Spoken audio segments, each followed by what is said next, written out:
नमस्कार दोस्तों, unlimited classes में आपका बहुत बहुत स्वागत है। मैं हूं ब्रजेश। आज उपस्थित है क्लास 10 का मैथ लेकर। यहाँ पर एक क्वेश्चन यहाँ से आपको बोर्ड एग्जाम में देखने को जरूर मिलेगा। आपको युगपत समीकरण दिए जाएंगे और वहां से आपसे इस तरह के क्वेश्चन पूछे जाएंगे कि अनंत हल होंगे या कोई हल नहीं होगा या अद्वितीय हल होगा। इन तीनों केस में से एक केस आपको बोर्ड एग्जाम में देखने को जरूर मिलेगा। तो यहाँ पर हम तीनों केस की बारी बारी बात करेंगे।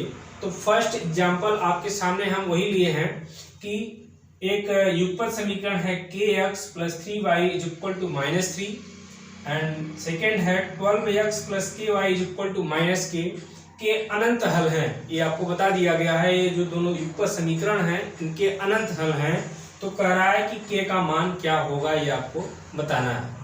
और इसी तरह के युगपत समीकरण आपको दिए जाएंगे। तो यहाँ पर अनंत हल कहा है तो हो सकता है दूसरे में अद्वितीय हल कहे या तीसरे में कोई हल न कहे। तो हम तीनों केस की बात करने वाले हैं, लेकिन पहले के लिए यहाँ पे दिया गया है इसके अनंत हल हैं। तो k का मान आपको बताना है। तो यहाँ पर इस सवाल को कैसे बनाएंगे आप यहाँ पे देखिए। तो सबसे पहले आप युगपत समीकरण का जनरल फार्मूला पहले जान लीजिए कि जनरल फार्मूला होता है a1x + b1y + c1 = 0। ये पहला युगपत समीकरण हो गया। और दूसरा हो जाएगा a2x + b2y + c2 = 0। इन दोनों समीकरण से इन समीकरण की तुलना करके हम a1, a2, b1, b2 का मान निकालेंगे। पहला काम हमारा यही होगा। जो ये इक्वेशन दिए गए हैं इससे इसकी तुलना करके हम a1, b1 और c1 का मान और a2, b2, c2 का मान पहले निकाल के फिर जो अनंत हल के लिए प्रतिबंध होगा उसमें हम रखेंगे। तो चलते हैं। पहले देखिए जनरल फॉर्म हो गया। तो पहले इसकी तुलना इससे कराएंगे अगर, तो यहाँ पर अगर हम इसको लिख लें, यहाँ पर हो जाएगा kx + 3y एंड इस -3 को इक्वल के इस साइड करेंगे तो आपका बन जाएगा +3 = 0। तो यहाँ पर देख रहे हैं x इससे मिल रहा है। तो a1 का मान क्या हो जाएगा k। तो हम यहाँ पर लिख लेते हैं कि a1 का मान हो गया आपका k और b1 का मान क्या हो जाएगा 3। b1 का मान हो गया आपका 3 एंड c1 का मान भी क्या हो गया 3। c1 का भी मान लिख लेते हैं 3। ठीक है यहाँ तक। अब दूसरे एक पर समीकरण की बात करते हैं 12x + ky = -k। ये जो दूसरा एक पर समीकरण है इसको दूसरे वाले से तुलना कराएंगे। जब इसका इससे कराएंगे तो आपको मिल जाएगा 12x + ky और इक्वल के इस साइड ये आएगा तो हो जाएगा +k = 0। यहाँ भी वही काम करेंगे। x से मिल रहा है तो a2 का वैल्यू क्या हो जाएगा 12 हो जाएगा। तो यहाँ पर हो जाएगा आपका a2 = 12 और b2 का मान क्या बनेगा k एंड c2 की वैल्यू क्या बनेगी k। आपको विशेष ध्यान यह रखना है, यह चिन्ह के साथ आपको लिखना है। अगर यहाँ पर चिन्ह प्लस है इसलिए हमने किसी के साथ प्लस नहीं लगाया है। अगर माइनस में वैल्यू होती है तो उसके साथ आप साइन जरूर लगाएंगे, नहीं तो सवाल गलत हो सकता है। ठीक है। अब सबका मान हमने फाइंड कर लिया। अब हम अनंत हल कहा है तो अनंत हल के लिए प्रतिबंध पहले सीखते हैं क्या है। देखिए इतना काम करने के बाद आप अनंत हल के लिए प्रतिबंध पहले खोजेंगे। तो यहाँ पे आप लिखेंगे अनंत हल के लिए। अनंत हल के लिए क्या होता है a1/a2 = b1/b2 = c1/c2। ये फार्मूला होता है अनंत हल के लिए। अब आपको a1, a2, b1, b2 और c1, c2 का मान यहाँ पे रखना। तो a1 का मान कितना है k है, तो यहाँ पर k रख लेते हैं। a2 का मान कितना है 12 है, 12 रख लेते हैं इक्वल टू b1 का मान कितना शो कर रहा है 3 है, तो यहाँ पे 3 रख लेते हैं। b2 का वैल्यू कितना है k है, तो यहाँ पर k रखेंगे इक्वल टू c1 का मान कितना है 3 है, 3 रख लेंगे एंड c2 का मान कितना है k। ठीक है यहाँ तक। अब आपको क्या करना है, चाहे इन दोनों को एक साथ में लेके हल करिए, इन दोनों को या तो पहले को और तीसरे को लेके हल करिए। सेकेंड और थर्ड को क्यों लेके हल नहीं करेंगे, क्योंकि इसको लेके हल करेंगे तो के कट जाएगा, के का मान आप नहीं फाइंड कर पाएंगे। इसलिए चाहे पहले और दूसरे को लीजिए, चाहे पहले और तीसरे को लीजिए।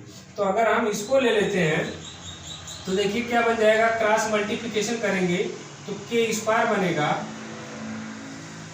के स्क्वायर इक्वल टू 12 का मल्टीप्लाई 3 में होगा तो 36 हो जाएगा। अब हमको के का मान चाहिए, तो के का मान निकालने के लिए इसको रूट में करना पड़ेगा 36। अब इसको बाहर निकालेंगे तो प्लस माइनस 6 आएगा, ये हो गई के की वैल्यू। ठीक है यहाँ तक। तो इस तरह के सवाल बोर्ड एग्जाम में बनते हैं। यह पहला प्रतिबंध था। अब हम 2 की और बात करते हैं बाई एग्जाम्पल के साथ में। क्वेश्चन नंबर 2 आपके सामने है। पहला युगपत समीकरण 4x plus p y plus 8 is equal to 0 दिया गया है, और दूसरा युगपत समीकरण है 2x plus 2y plus 2 is equal to 0। तो कह रहा है कि p के किन मानों के लिए अद्वितीय हल होगा। आपको p का मान बताना है और ये किन मानों के लिए इसका अद्वितीय हल होगा। इसके पहले वाले क्वेश्चन में हमने क्या पढ़ा था कि अनंत हल के लिए जो है उसका प्रतिबंध अलग था, लेकिन यहाँ अद्वितीय हल के लिए दूसरा प्रतिबंध होगा। तो यहाँ पर देखिए कैसे इसको हल करेंगे। काम तो वही करना है, आपको जनरल इक्वेशन से पहले कंपैरिजन कराना है। तो जनरल इक्वेशन क्या है इसका, युगपत समीकरण का a1x plus b1y plus c1 equal to, जब तुलना कराएंगे तो a1 का मान क्या हो जाएगा, x से मिल रहा है तो a1 की जगह पे 4 बन जाएगा, 4 लिख लेते हैं। b1 के जगह पे क्या मिल जाएगा आपको, p मिल जाएगा, एंड c1 की जगह पे आपको 8 मिल जाएगा। दूसरे इक्वेशन को दूसरे जनरल इक्वेशन से कंपैरिजन कराएंगे, a2x plus b2y plus c2 equal to 0 से।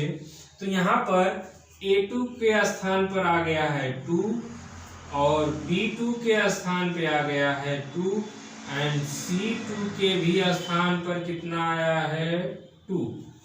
ठीक, सबका मान हमने निकाल लिया। अब जो है कि कह रहा है अद्वितीय हल। तो अद्वितीय हल के लिए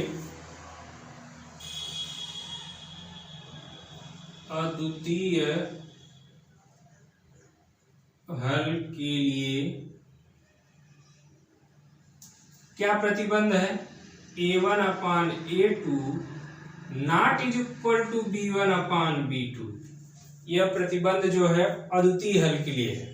तो अद्वितीय हल के लिए आप देखिए मान रखेंगे जब, तो a1 की वैल्यू 4 है, 4 अपान a2 का मान कितना है 2 है, 2 रख लेते हैं, not is equal to b1 का मान p शो कर रहा है एंड b2 का मान कितना है 2 है। इसको सॉल्व करेंगे तो ये देखिए 2 2 से नीचे है, हर में कैंसिल हो जाएगा। तो आपका मान बन जाएगा p not is equal to 4, not is equal to 4। तो इसका मतलब क्या हुआ कि p का मान 4 नहीं होगा, इसके अलावा जो भी मान होंगे p के, उसके लिए यह दोनों युगपत समीकरण क्या प्रदर्शित करेगा, अद्वितीय हल प्रदर्शित करेगा। ठीक है, तीसरा प्रश्न आपके सामने है और तीसरी कंडीशन के साथ में। पहला युगपत समीकरण x plus 2y minus 70 is equal to 0। कभी कभी क्या होता है कि 70 को इक्वल के इधर कर देता है, तो आपका पहला काम यह है कि सब मान इक्वल के एक साइड कर लीजिए दोनों समीकरण का। यहाँ पर जो है इक्वल के सब एक ही साइड में दोनों युगपत समीकरण है, अगर नहीं है तो आप इक्वल के एक साइड में कर लीजिए। सबसे पहला काम आपका जनरल इक्वेशन से तुलना करके a1, a2, b1, b2 का मान फाइंड करना। उसके बाद हम तीसरी कंडीशन की तरफ बढ़ेंगे, कोई हल नहीं जब होगा तो कैसे उसको सॉल्व किया जाएगा। तो पहले हम इसका तुलना कर लेते हैं। यहाँ पर हो जाएगा a1x plus b1y plus c1 is equal to 0 से। तो x तो मिल रहा है, लेकिन a1 के स्थान पे कोई वैल्यू दिखाई नहीं दे रही है। जब कोई मान नहीं दिखाई दे तो 1 होगा वहां पर, इसलिए यहाँ पर हम लिखेंगे a1 का मान क्या हो गया 1, b1 का मान कितना हो जाएगा 2, b1 का मान 2 एंड c1 का मान कितना होगा -70। ठीक है, दूसरा जो इक्वल समीकरण है उसके दूसरे जनरल इक्वेशन से तुलना करेंगे। a2x plus b2y plus c2 equal to 0 से, तब यहाँ से क्या मिलने वाला है, x का coefficient a2 is equal to 2 and b2 is equal to lambda and c2 is equal to -35। ठीक, सबका मान अब कोफिशिएंट अलग अलग मिल गया हमको। अब क्या करना है, कोई हल नहीं जब होगा उसके लिए कंडीशन क्या है, यहाँ पे लिखेंगे हम कोई हल नहीं है। तब कंडीशन क्या है, a1 upon a2 is equal to b1 upon b2 not is equal to c1 upon c2। यह कंडीशन है कब की, जब कोई हल नहीं होगा तब की। मान इसका अगर रखें हम तो a1 का मान 1 बाई a2 का मान 2 इज इक्वल टू b1 का मान आपका 2 दिया गया है 2, b2 का मान लैम्डा है, लैम्डा रख लेते हैं, not is equal to c1 का मान -70 है एंड c2 का मान -35 है। यह माइनस माइनस से काट भी सकते हैं, ठीक है। लेकिन यह वैल्यू दोनों नॉट इक्वल के साथ में शो हो रही है, तो इससे हम लैम्डा का मान नहीं फाइंड कर सकते। अब जो इक्वल है इसी से हम लैम्डा का मान फाइंड करेंगे। इसका मतलब है कि इन दोनों को लेके सॉल्व करेंगे। सॉल्व करेंगे तो हो जाएगा 1/2 इज इक्वल टू 2 अपान का लैम्डा। क्रॉस मल्टीप्लिकेशन कर देंगे तो लैम्डा इज इक्वल टू 2 2 या कितना हो जाएगा 4। तो लैम्डा इज इक्वल टू 4 के लिए इस इक्वल समीकरण का कोई हल नहीं, ठीक है।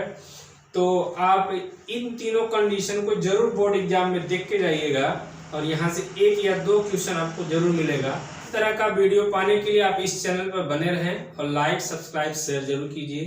धन्यवाद।